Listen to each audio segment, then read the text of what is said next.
আমি এখন তো জানতে পারছি যে বালি, কয়লা এসব পাচার যে হয়, সব আমি যে মমতা বন্দ্যোপাধ্যায়কে চিনতাম তিনি ছিলেন মুখ। আর এখন মমতা বন্দ্যোপাধ্যায় হয়ে গেছেন মুখোশ। দিদির কিন্তু শুভেন্দু ফোবিয়া আছে। শুভেন্দু অধিকারী যেমন আমার নাম করেছেন, আমি কৃতজ্ঞ শুভেন্দুর প্রতি। দিদির কিন্তু একটা শুভেন্দু ফোবিয়া আছে। একসময় আমি বলতাম সততার প্রতীক মমতা, মমতার প্রতীক জোড়াফুল। এখন সততা তো লাপাত্তা। সততার এখন কোনো খোঁজ নেই। আমি অনেকবারই জীবনহানির আশঙ্কা করেছি। এখনো করি। দলটাই থাকবে না তো। দল তো আর ক্ষমতায় আসতেই পারবে না। ক্ষমতায় আসলে তবে তো মুখ্যমন্ত্রী হবে। আমরা তো সব তৃণমূল কংগ্রেসকে প্রতিষ্ঠা করেছি। মমতাদি কিভাবে তৃণমূল কংগ্রেসের প্রথম দিনের সঙ্গীকে ভুলে যেতে হয়, যে প্রত্যেক মুহূর্তে মমতাদিকে বিড়ম্বনা থেকে বা অসম্মান থেকে, বা মমতাদি তো একবার লাঠি খেয়েছিলেন 1990 সালের 16ই আগস্ট লালু আলম যে লাঠিটা মেরেছিল। মমতাদির মাথায় অনেকগুলো স্টিচ হয়েছিল। মমতাদি বোধহয় তাদের সেলুট নিতে বা তাদের সেলাম নিতে বেশি ভালোবাসে। 26 দিন অনশন করলে কারো ওয়েট বাড়ে? এটা আমি জানি না। হ্যাঁ, আমি আসলেই বলবো, দিদি কেমন আছো? আমি তো আপনি বলি না, দিদি কেমন আছো বলে পায়ে হাত দিয়ে নমস্কার করব। তারপরে বলবো 26-এ পরিবর্তন হবেই। যারা তৃণমূল কংগ্রেস করছেন তাদের সবাই প্রতি আমি শ্রদ্ধা রেখে বলছি, আপনারা তৃণমূল কংগ্রেস ছেড়ে দিন। 356 করলে মমতাদি এমন নাটক করবে, সেটা কমব্যাট করার ক্ষমতা বিজেপির নেই। মমতাদি তো চাইছেন যাতে তাকে অ্যারেস্ট করা হয়, যাতে তাকে টাচ করা হতো। উনি কি করতে পারেন আর কি করতে পারেন না। মমতাদির পায়ে একটা আঁচড় লাগলো, দিদি এসে পা ভাঙার অভিনয় করে শুয়ে রইলেন। আমি দেবুদার গাড়িতে সিঙ্গুর পৌঁছে গেলাম। তখন আমি হুগলির এসপি কে কিচ্ছু জানি না। গিয়ে দেখি দিদি সদর্পে বসে আছেন। আমাকে দেখে ওনার মুখে একটা জয়ের হাসি। ওই কিরে মুটু, তোর না কালকে কোমরে পেন হচ্ছিল? দেখা গেল আমার কিডনিতে স্টোন হচ্ছে। তখন আমি বললাম যে, দিদি আমার কিডনিতে স্টোন ধরা পড়েছে। দিদি বললেন, চল এসপির কাছে চল। চলো। তখন পার্থ চ্যাটার্জি ছিলেন, সৌগত রায় ছিলেন, আরো সব তৃণমূলের সব তাবর সব নেতারা।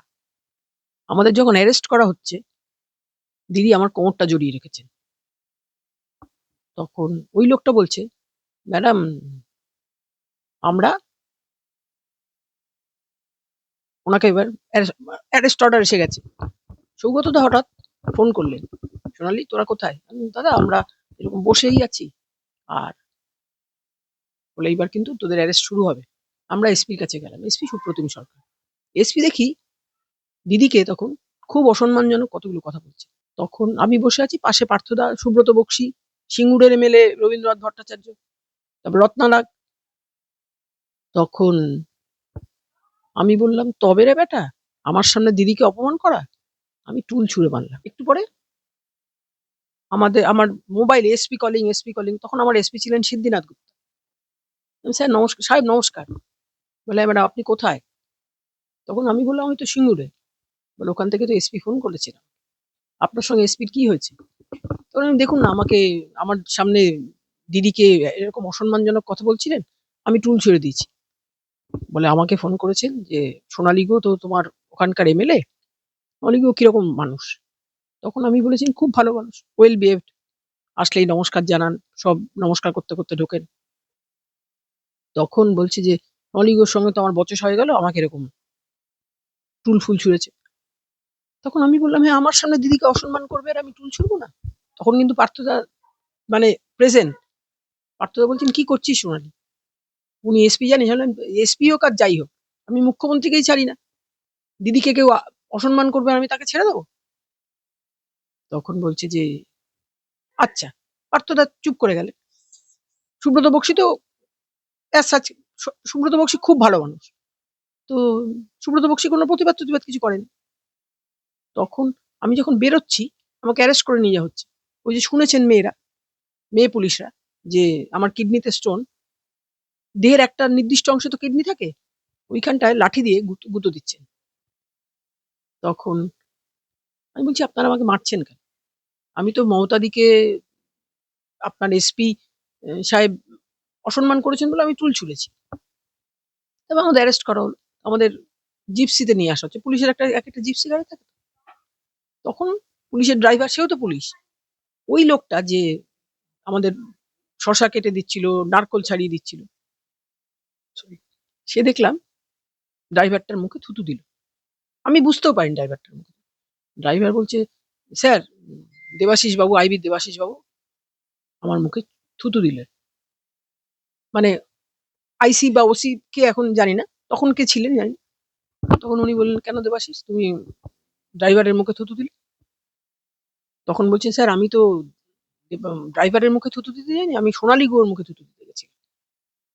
কেন ও আমাদের বড় সাহেবকে, এসপি কে সবাই বড় সাহেব বলে, টুল ছুঁড়েছে, মানে আমি তো ডাইরেক্ট ছুঁড়েছি। তখন এরপরে শুরু হলো আন্দোলন। আমাকে যখন নিয়ে আসছে তখন সুপ্রতিম সরকার বললেন, এই দেখ এটা এসপি কেও মানে, এটা আমি তখন দুবারের এমএলএ, কিন্তু এটা এসপি কেও মানে না, ধর এটাকে। তখন এই তোকে মমতা ব্যানার্জি বলছিলেন না, দিদি যখন আমাকে অ্যারেস্ট করে না, তখন মমতাদি আমার কোমরটা জড়িয়ে ধরে বলছে, ওকে একদম নিয়ে যাবেন না, ও আমার কম্প্যানিয়ান, তুই মমতাদির কম্প্যানিয়ান তুই। তখন আমি বললাম, তুই তো 4 ফুট 2 ইঞ্চি লম্বা রে। আমি তখন তুইতে চলে গেছি, তুই হ্যাঁ তুই তো 4 ফুট 2 ইঞ্চি লম্বা রে, আমার হাজবেন্ডকে তো দেখিসনি, এবার আমার কম্প্যানিয়ান কর। খুব বাজেভাবে বললেন। তখন আমি বললাম, আমি কি তোর কম্প্যানিয়ান হবো? আমার হাজবেন্ডকে তো দেখিসনি, সে তো 5 ফুট 10 ইঞ্চি লম্বা। বলে তবে রে, বলে আমাকে একদম ড্রাক্ট, মানে ছুঁড়ে ফেলে দিল। তারপরে পুলিশের লাঠি আমার টয়লেট হয়ে গা দিয়ে বীভৎস গন্ধ বেরোচ্ছে। তখন ঠিক মমতাদির বাড়িতে নেই, আমাদেরকে ছেড়ে দাও। তখন দিদির ভাইয়ের বউ বলবো না, মামাতো বোন বলবো, অভিষেকের যিনি মা, তার সঙ্গে আমাদের মানে প্রত্যেকটা ভাইয়ের বউয়ের সঙ্গে আমার খুব ভালো সম্পর্ক। আমি তো ওখানে থাকতাম। সে বলছে, সোনালিদি তোর গা থেকে না দই পচা গন্ধ হচ্ছে। তখন দিদি বলছেন, লতা, অভিষেকের মায়ের নাম লতা, তোরা তো ঘুমিয়েছিলি, এই দই পচাগুলো না থাকলে না আমি আজকে প্রাণে বাঁচতাম। আজ সেই সুপ্রতিম সরকারকে কি করা হচ্ছে? হ্যাঁ, না মাঠটা তো আর ওনার উপর দিয়ে যায়নি, আমার উপর দিয়ে গেছে মাঠটা। আমি তো দিদি অসম্মানকে অসম্মান বলেই মনে করেন না। দিদিকে যারা অসম্মানিত করবেন, দিদি তাদের সেলুট নিতে বেশি ভালোবাসে। কাগজ রয়েছে, সেটা একটু দেখাবেন আমাদের? হ্যাঁ, নিশ্চয়ই নিশ্চয়ই। এর তত্ত্বটা ভূতত্ত্বটা একটু বুঝিয়ে দেবেন? আমি যখন ডেপুটি স্পিকার ছিলাম, তখন আমি তো সরকারি গাড়ি পেতাম। আমার গাড়ির ড্রাইভার ছিলেন গুড্ডু বলে একটা মুসলিম ছেলে। সে কখনো কোনো গাড়ির সঙ্গে বোধহয় সংঘাতে গেছিল। আমি তো তখন ডেপুটি স্পিকার। আমি বলছি, গুড্ডু আমি কিন্তু গাড়িতে রাশ ড্রাইভিং করতে দিই না। গুড্ডু একটু আস্তে চালা বাবা। গুড্ডু বলতো, আচ্ছা দিদি। তাতেই আমাকে বিষ্ণুপুর থানা সমন ধরিয়েছে। বিষ্ণুপুর থানা সাতগাছিয়া কেন্দ্রের মধ্যে বিষ্ণুপুর থানা পড়ে। বিষ্ণুপুর থানা সমন ধরিয়েছে। আমাকে এখনো হাজিরা দিতে যেত। এটা সুপ্রতিম সরকারের ক্ষেত্রে বলবো যে প্রাইস পোস্টিং পেলেন। আমি তো এখন অন্য দল করি। দিদি তো নিজে মার খানিনি, তবে আমাকে মেরেছিলেন তো সুপ্রতিম সরকার। তখন তারপরে তো ওনাকে এডিজি আইন শৃঙ্খলা এডিজি দক্ষিণবঙ্গ করা হয়েছিল। আমরা তারপরেই পুজো এসেছিল। পুজোতে আমরা দিদিকে বিজয় করতে যাই। আমি বিজয় করতে গেলাম। তখন দেখি সুপ্রতিম সরকার দিদির সামনে বসে আছে। দিদি সবার সঙ্গে আমার আলাপ করিয়ে দিচ্ছে। সুপ্রতিম, ও সোনালী গুহ, উনি তো ভয় পাচ্ছেন না। তখন আমি বললাম, সাহেব আজকে আমার হাতে টুলও নেই আর কিচ্ছু নেই, আমার হাতে মিষ্টি আছে, আপনি খেলে খান, শুভ বিজয়। তখন উনি হাসতে হাসতে বললেন, হ্যাঁ শুভ বিজয়।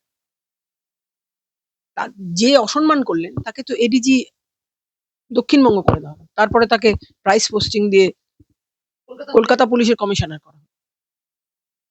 দিদি এটাই দিদির নেচার। পাতি ভাষায় দিদির এটাই নেচার। দিদি হ্যাঁ একদমই। আমি এরপরে একটা প্রশ্নে আসবো সোনালিদি, সেটা হচ্ছে রাজীব কুমার রাজ্য পুলিশের ডিজি ছিলেন। রাজীব কুমার মমতা বন্দ্যোপাধ্যায়ের সাথে সাথে সবসময় থাকতেন।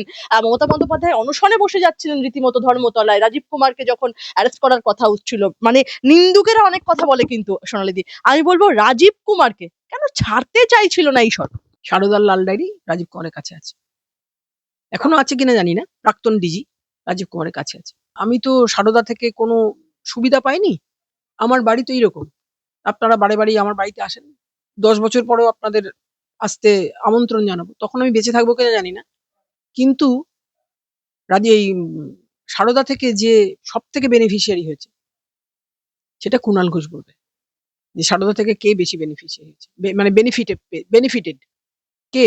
কুণাল ঘোষ তো বলেন সেটা একটা ফেজ চলছিল, আজ বলেন সেটা একটা ফেজ চলছিল, তার আত্মহত্যার চেষ্টা, সবটা একটা ফেজ চলছিল। দেখুন, আমি কুণাল ঘোষকে ব্যক্তিগতভাবে পছন্দ করতে পারি না করতে পারি, কিন্তু কুণাল ঘোষের জন্যই আমি কিন্তু ডেপুটি স্পিকার হয়েছিলাম। কুণাল ঘোষ তো মাঝখানে দিদির খুব ক্লোজ ছিলেন। কুণাল দা আমি আমাদের যেদিন 2016-তে মন্ত্রিসভার সব লিস্ট বেরোচ্ছে, আমরা সব রাজভবনে গেছি। এর নাম ওর নাম সব ডিক্লেয়ার হচ্ছে। আমি এতদিনকার সৈনিক, আমি রাজনৈতিকভাবে খুব একটা অযোগ্য নই। দিদি যেখানে বিড়ম্বিত হয়েছেন, যেখানে বিড়ম্বনায় পড়েছেন, সেখানে আমি এগিয়ে গেছি। তবে রে দিদিকে মারছিস, তবে রে দিদিকে এই করছিস, ওই করছিস। আমি জিজ্ঞেস করলাম, কুণালদা আমাকে কি কোনো মন্ত্রিত্ব দেওয়া যেতে পারে না? তখন কুণালদা বললেন যে, স্বর্ণাদি সব মন্ত্রিসভা তো ডিস্ট্রিবিউট হয়ে গেছে। তখন আমি বললাম, ডেপুটি স্পিকারের পদটা তো এখনো বাকি। তখন বললেন, ও আপনি ডেপুটি স্পিকার হতে চান? না আমি তো স্পিকার হতে চাইনি। স্পিকার হতে গেলে কিছু আইনগত ব্যাপার থাকে। ডেপুটি স্পিকার পদে কিন্তু তখন কাশীনাথ মিশ্র বলে আমাদের একজন এমএলএ ছিলেন, তার কথা ভাবা হচ্ছে। কুণাল ঘোষ বলছেন যে, সেটা তো কাশীনাথ মিশ্রের জন্য ভাবা হচ্ছে। আমি বললাম, আমি কি এত অযোগ্য? আমি কাশীনাথ মিশ্রের মতো হয়তো দীর্ঘদিনের রাজনৈতিক ক্যারিয়ার আমার কাশীনাথ মিশ্রের মতো নয়, কিন্তু আমি তো দীর্ঘদিনের মমতাদির সঙ্গে আছি। তারপরে আমার মেয়েটা তখন ছোট, আমার চোখে জল চলে এসছে। আমি শুয়ে পড়েছি, হঠাৎ ফোন বাজছে। আমার কাছে একটা অল্প বয়সের ছেলে থাকতো, গণেশ বলে। আমি, গণেশ ধর তো ফোনটা। গণেশ বলছে, সোনালিদি আছেন? কুণাল ঘোষ। গণেশ বলছে, আপনি কে বলছেন? দিদি বৌদি উঠে পড়ো, উঠে পড়ো, মমতাদি কথা বলছে। মন্ত্রিসভা ডিস্ট্রিবিউট হচ্ছে, আমাদের সব আত্মীয় স্বজনরা সব দেখে মানে টিভি খুলে দেখছেন। তখন দিদি কুণালদার ফোন থেকে দিদি আমাকে ফোন করছে, কিরে মুটু ঘুমিয়ে পড়েছিস? তখন আমি বললাম, হ্যাঁ দিদি, তুমি তো আমাকে আর ঘুমানো ছাড়া কোনো কাজ দাওনি। তখন বলছে যে, শোন, তোকে ডেপুটি স্পিকার করা হচ্ছে, এক্ষুনি পার্থদা অ্যানাউন্স করবে। আমরা সাম্প্রতিককালে দেখলাম আইপ্যাক সল্টলেকের অফিসে ইডির অভিযান শুরু হলো। একদম প্রতীক জৈনের বাড়িতে পৌঁছে গেলেন মুখ্যমন্ত্রী মমতা বন্দ্যোপাধ্যায় এবং সেখানে তিনি রীতিমতো কেন্দ্রীয় আধিকারিকদের থেকে দিদি ফাইল যেটা তারা তদন্তে সংগ্রহ করতে এসেছেন সেটা ছিনিয়ে নিয়ে বেরিয়ে এলেন রাজ্যের মুখ্যমন্ত্রী এবং সাংবাদিকদের সামনে সদর্পে তিনি ফাইল হাতে তুলে দেখাচ্ছেন যে এগুলো আমি ইডির অফিসারদের থেকে ছিনিয়ে নিয়েছি। আমি সোনালিদি জানতে চাইবো, আমরা জল করলো সবুজ রঙের ফাইল, কি ছিল সেই ফাইলে, এবং মুখ্যমন্ত্রী ফাইল ছিনিয়ে কি বিপদে পড়লেন, কি ছিল? আইপ্যাক আগে ভোট কুশলী জানতাম, আইপ্যাক যে এরকম দুর্নীতিগ্রস্ত সেটা তো জানতাম না। আমি এখন তো জানতে পারছি যে বালি, কয়লা এসব পাচার যে হয় সব আইপ্যাক তো তৃণমূল কংগ্রেস না। তৃণমূল কংগ্রেসের অফিসে তো আর ইডি যায়নি। তৃণমূল কংগ্রেসের, এখন আমি অন্য দল করি, তৃণমূল কংগ্রেসের এতে কি বলে দপ্তরে ইডি গেলে আমরা একটা সদর দপ্তরে বা একটা দলীয় কার্যালয়ে ইডি ঢুকলে আমাদের প্রতিবাদ থাকতো। আমি অন্য দল করলেও, যে কেন আজকে আমি অন্য দল করলেও আমার দলের দপ্তরেও তো ইডি ঢুকতে পারে। কিন্তু না তো, উনি গেছিলেন ভাইপোর কোনো ২ নম্বরই কিছু আটকানোর জন্য নয় তো। উনি তো ক্ষমতার অপব্যবহার করেছেন, চেয়ারটার অপব্যবহার করেছেন। কাদের? মুখ্যমন্ত্রী। উনি কাদের নিয়ে গেলেন? পুলিশের সব বড় বড় কর্তা, তারপরে সব পদস্থ আধিকারিক। আমি যে মমতা বন্দ্যোপাধ্যায়কে চিনতাম, তিনি ছিলেন মুখ, আর এখন মমতা বন্দ্যোপাধ্যায় হয়ে গেছেন মুখোশ। আমি একটা প্রশ্ন করব দিদি, যে মুখ্যমন্ত্রীর পাশে এত আমলারা থাকেন, তারাই বা একবারও কেন বারণ করলেন না মুখ্যমন্ত্রী? তাদের বোধহয় সাহস নেই। কেশপুরে আমাকে পাঠানো হলো, আমি তখন মুসলমান মেয়ে সেজে, আমার মাথায় কিন্তু সিঁদুর, আমার নতুন বিয়ে হয়েছে তখন। মুসলমান মেয়ে সেজে, মুসলমানরা যেরকম ভাবে ঘুমটা দেন মুসলমান মহিলারা, সেরকম ঘুমটা দিয়ে জল দিচ্ছেন না কেউ আমাদের। এদিকে দিদিকে একটা বয়স্ক মানুষ, মানে মহিলা বয়স্ক মানুষ খুব মারছে। দিদি তখন রেলমন্ত্রী। আমি দিদিকে এসে বললাম যে, দিদি আমাদের তো কেউ জল দিচ্ছে না, অবস্থা খুব খারাপ। তখন দিদির সিকিউরিটিরা বলছে, দিদি দেখো ওইখান থেকে ওই বয়স্ক হলো যা বলে, বুড়িটা খুব মারছে। তখন আমি উঠে গেলাম উপরে, এই বুড়ি তুই কেন মারছিস মমতাদিকে? মমতাদির পায়ে একটা আঁচল লাগলো, দিদি এসে পা ভাঙার অভিনয় করে শুয়ে রইলেন।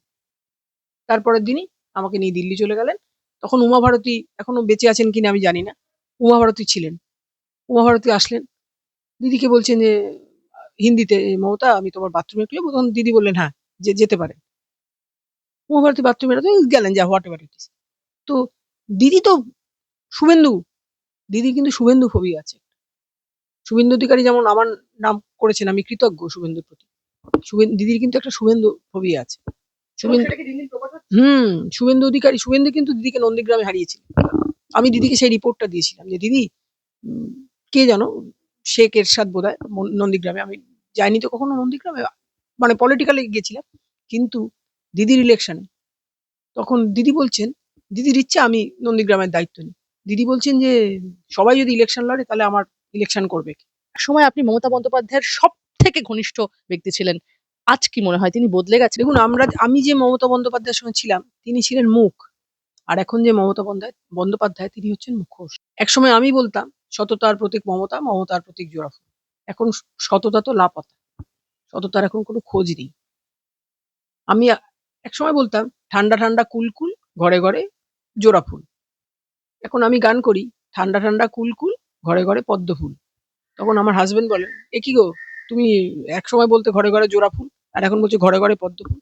আমি বললাম ঘরে ঘরে পদ্ম ফুল না বললে তো দিদি যে কোনো কিছু করতে পারে। আমি অনেকবারই জীবনহানির আশঙ্কা করেছি, এখনো করি, কারণ আমি তো একা নই, আমার সঙ্গে আমার স্বামী আছেন, আমার সন্তান আছেন, তাদের ওপর যে দিদি কি করতে পারে। সোনালিদি, দল না পরিবার কোনটা মুখ্যমন্ত্রীর কাছে আগে? অভিষেক বন্দ্যোপাধ্যায় কি পরবর্তী যোগ্য মুখ্যমন্ত্রীর দলটাই থাকবে না তো, দল তো আর ক্ষমতায় আসতেই পারবে না। ক্ষমতায় আসলে তবে তো মুখ্যমন্ত্রী হবে। অভিষেকের মমতা বন্দ্যোপাধ্যায় যেবার আমাদের যাদবপুরে দাঁড়ালেন সেবার মমতা বন্দ্যোপাধ্যায় লিখলেন ডক্টরেট, তখন উনি সোমনাথ চট্টোপাধ্যায়কে হারিয়েছিলেন। তারপরে পরের নির্বাচনে আমি বলছি আমার কাউন্সিলর রত্নাসুরকে যে রত্নাদি ডক্টর লিখবো না, মানে ডক্টরেট, আমি ডক্টরেট মানে জানি। তখন রত্নাদি, আমরা বাঙাল তো, রত্নাদি বলে দেখতাছোস না ডক্টরেট নিয়ে কি কাণ্ড হইতাছে। তখন ডক্টরেট নিয়ে কিন্তু সিপিএম অনেক জলঘোলা করেছিল। আমি পরে দিদির বাড়িতে যারা দিদির কাছে থাকতেন, এখনো যারা দিদির সঙ্গে থাকেন, ঝর্ণাদি, অশোকা, এদেরকে জিজ্ঞেস করেছিলাম, হ্যাঁ রে দিদি কি কোনোদিন থিসিস করেছেন? অশোকা বলেছেন হ্যাঁ দিদি তো থিসিস করতে যেতেন, কিন্তু দিদি কার কাছে যেতেন, সেই ভদ্রলোক বা ভদ্রমহিলা কার কাছে যেতেন আমি জানি না, সে যে একদম জালি এটা দিদি বোধহয় জানতেন না। জানলেও দিদি কিচ্ছু করার ছিল না, কারণ তার কাছে তো এখন থিসিস সাবমিট হয়ে গেছে। তৃণমূল কংগ্রেসটা তো আমাদের হাতেই তৈরি। মমতাদি ছিলেন দেবকী, আর আমরা ছিলাম হাজার হাজার লক্ষ লক্ষ জনতা, মানে যশোদা। আমরা তো সব তৃণমূল কংগ্রেসকে প্রতিষ্ঠা করেছি। মমতাদি কিভাবে কংগ্রেসের প্রথম দিনের সঙ্গীকে ভুলে যেতে হয়, যে প্রত্যেক মুহূর্তে মমতাদিকে বিড়ম্বনা থেকে বা অসম্মান থেকে, বা মমতাদি তো একবার লাঠি খেয়েছিলেন 1990 সালের 16ই আগস্ট, লালু আলম যে লাঠিটা মেরেছিল, মমতাদির মাথায় অনেকগুলো স্টিচ হয়েছিল। মমতাদি বোধহয় তাদের সেলুট নিতে বা তাদের সেলাম নিতে বেশি ভালোবাসে, তাই সে মমতাদি এইখান থেকে, মানে কলেজ স্কোয়ার থেকে মমতাদি মিছিল করেছিলেন বাংলা ও বাঙালির অস্মিতা নিয়ে। আমরা তো কলেজ স্কোয়ারের কাছেই থাকি, আমার বাড়িতে আসছে তো, আমি যে আমার বাড়িতে আসবে, মমতাদি তো কাউকে ডেকে পাঠাতে পারতেন, বলতে পারতেন হ্যাঁ রে সোনালিটা কেমন আছে, বা হ্যাঁ রে মুটিটা কেমন আছে, দেখে আয়, খবর নেন নিতে। মমতাদি জানেন না মানে কিভাবে ভুলে যেতে হয়। মুখ্যমন্ত্রী কি ভুল স্বীকার করতে জানেন, নাকি সব দোষ কেন্দ্র আর বিজেপি? মুখ্যমন্ত্রী তো যত দোষ নন্দ ঘোষ, আগে যা করতেন জ্যোতি বোস, আর এখন যা করেন নরেন্দ্র মোদীকে চাপান। মুখ্যমন্ত্রীর সম্বন্ধে যত কম বলা যায় ততই ভালো। সমস্ত দোষ, সমস্ত দুর্নীতির দায় আপনি যেরকম ব্যাখ্যা করলেন, যেটা রাজ্যের মুখ্যমন্ত্রী সবসময় দোষ চাপান কেন্দ্র এবং বিজেপির প্রতি। আনন্দপুরে মোমো ফ্যাক্টরি ঝলসে গেলেন, এখনো পর্যন্ত মৃতর সংখ্যা 27। পূর্ব মেদিনীপুর থেকে তাদের স্ত্রী, মেয়ে, 10 বছরের ছোট্ট সন্তান হাহাকার করছেন, মুখ্যমন্ত্রী একবারের জন্য গেলেন না। কি রহস্য, কি বলবেন? দেখুন, যারা মারা গেছেন আমি টিভিতে যা দেখেছি সবাই হিন্দু ধর্মের লোক, তাই কি মুখ্যমন্ত্রীর চোখ থেকে কোনো জল গড়ালো? যদি ওখানে কোনো মুসলমান মানুষের মৃত্যু আমি চাই না। আমার 2জন সিকিউরিটি ছিল, এখনো না, এখন তো আমি বিজেপি করি, এখন তো আর কলকাতা মানে রাজ্য পুলিশের তরফ থেকে আমাকে দেওয়া হয় না। একজন হিন্দু, একজন মুসলমান। হিন্দু মারা গেল, আমার যত হিন্দু ভাই যে ছিলেন তার নাম সুজিত মাইতি, আর মুসলমান যে ছিলেন তার নাম মুক্তার খান। সুজিতের লাগলেও আমার যত লাগতো, মুক্তারের লাগলেও আমার তত লাগতো। মুসলমান মানুষ মারা যাননি বলে কি মুখ্যমন্ত্রী যেতে দেরি করছেন বা যাননি? হিন্দু মানুষ মারা গেছেন বলে কি তার এত অনীহা? জমিটায় আগুন লেগেছে, সেই জমিটা আগে কি জমি ছিল? জলা জমি ছিল। সেই জলা জমি বুঝিয়েই তো গোডাউন হয়েছিল। তাতে ফায়ার লাইসেন্স দেওয়ার দায়িত্ব কার? সোনালী গুহ না তো। তাতে ফায়ার লাইসেন্স দেওয়ার দায়িত্ব হচ্ছে দমকল মন্ত্রী, মানে ফায়ার যে মন্ত্রী থাকেন তাকে, তার। তাই তো বুদ্ধদেব ভট্টাচার্য তখন আকাশে তারা। ববি মানে যিনি মেয়র তার কথা বলছেন তো, ববি হাকিম তখন নিশ্চয়ই জানেন। বুদ্ধদেব ভট্টাচার্যের সময় তো শুরু মানে শুরু মানে দুর্নীতির শুরু। আমি বলছি না বামফ্রন্ট দুর্নীতি করেনি বা বামফ্রন্ট অন্যায় করেনি, সব অনেক অন্যায় বামফ্রন্ট করেছে, তাই তার সাজা তো বামফ্রন্ট পাচ্ছে এখনো। সিপিএম তখন শূন্য, সিপিএম তো টিকিরিও খুঁজে পাওয়া যায় না। তাহলে তৃণমূলেরও কি এই অবস্থাই হবে? নিশ্চয়ই সিপিএম এর তৃণমূলের অবস্থা বামফ্রন্টের থেকেও খারাপ হবে। স্মৃতিচারণ করতে গিয়ে মমতা বন্দ্যোপাধ্যায় বলেন আমার ডান হাতের আলনাটা দেখেছেন, অনেক মার খেয়েছে, অনেক মেরেছে, সুতরাং লড়াই করে কষ্ট করে এই জায়গায় এসে একটা দল তৈরি করেছিলাম, আমি দিনের পর দিন অনশন করেছি, জল খাইনি 26 দিন। সত্যি কি? অনশন করলে 26 দিন অনশন করলে, আমি তো 4 দিনের মাথায় আমি অনশন উইথড্র করে নিতে বাধ্য হয়েছি। এখন আমি সুগারের পেশেন্ট, তখন আমি প্রেশারের পেশেন্ট ছিলাম।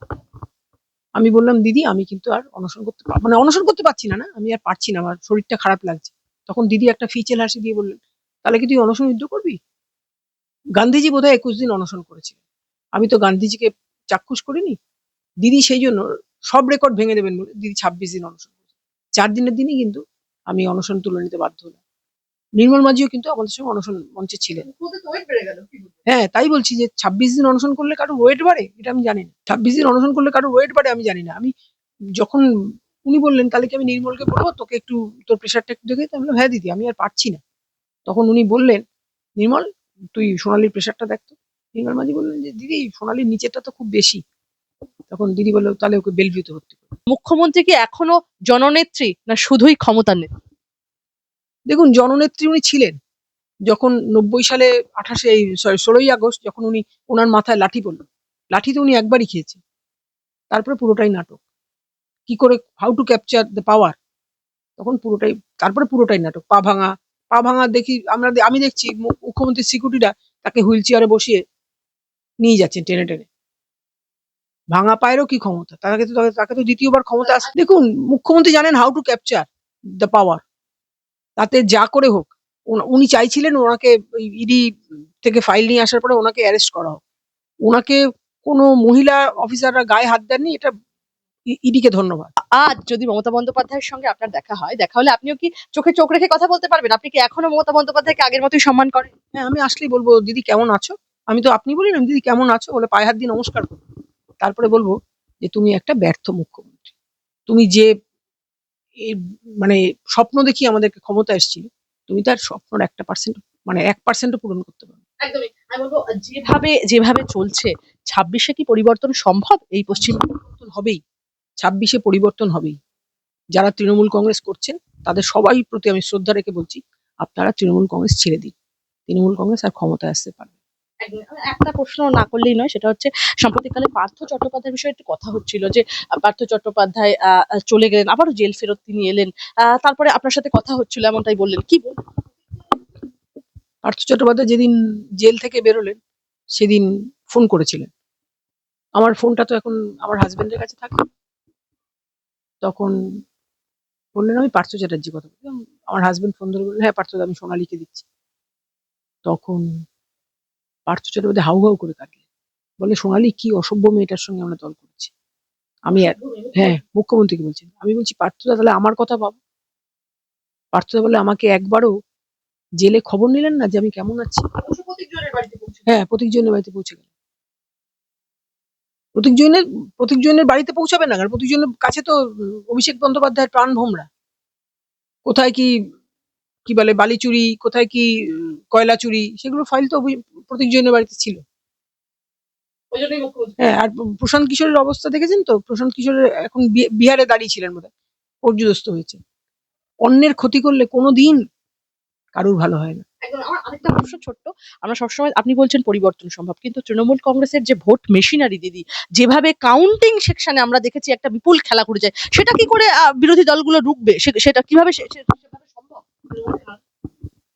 দেখুন তাতে কিন্তু বিজেপি বিরোধী দল মানে বিজেপি তো, বিজেপি কমব্যাক করতে জানে, শিখতে হবে বিজেপিকে। আমি মাঝখানে একটা গুরুত্বপূর্ণ মিটিং করেছি আর কি। আমি বলেছি সেই ভদ্রলোককে যে 356 করার চেষ্টা করবেন না স্যার, 356 করলে মমতা দি এমন নাটক করবে সেটা কমব্যাক করার ক্ষমতা বিজেপির নেই। মুখ্যমন্ত্রী ওখানে পৌঁছে গেলেন, কেন্দ্রীয় তদন্তকারী আধিকারিকদের থেকে ফাইল ছিনিয়ে নিলেন, কি উদ্দেশ্য ছিল? কোথাও কি ফাঁদে পড়ে? দেখো মুখ্যমন্ত্রী চাইছেন, এবার তো তৃণমূলের থেকে হাওয়াটা সরে গেছে অনেক। যতই উনি অমুক শ্রী তমুক শ্রী সব করতে চান উনি, হ্যাঁ এবার তো পরিবর্তন আসন্ন। মুখ্যমন্ত্রী চাইছেন যাতে চাইছিলেন যাতে ওনাকে অ্যারেস্ট করা হয়। আমি ইডিকে ধন্যবাদ দেবো যে ইডির কোনো মহিলা অফিসাররা ভাগ্যিস মুখ্যমন্ত্রীকে টাচ করেন। উনি সেটাকে যে কি করতে পারতেন, উনি সেটাকে হয়তো বলতেন পুরুষেরা আমার গায়ে হাত দিয়েছে, তখন তো মানুষের একটা সেন্টিমেন্ট হয়ে যেত যে একটা মহিলার গায়ে পুরুষেরা হাত দিল। উনি চাইছিলেন ওনাকে অ্যারেস্ট করা হোক, sentiment, just to create sentiment, sympathy. উনি একবার যখন নন্দীগ্রামে দাঁড়ালেন, উনি থেকে নামলেন, কি বলে অ্যাম্বাসেডর থেকে নামলেন ভালো মতো, উঠলেন যখন তখন পায়ে ব্যান্ডেজ। এই নাটকগুলো মানুষ কিন্তু দেখে দেখে অভ্যস্ত। আর এবার ভোটে কিন্তু পরিবর্তন অবশ্যম্ভাবী। মমতাদি তো চাইছেন যাতে তাকে অ্যারেস্ট করা হয়, যাতে তাকে টাচ করা হতো। উনি কি করতে পারেন আর কি করতে পারেন না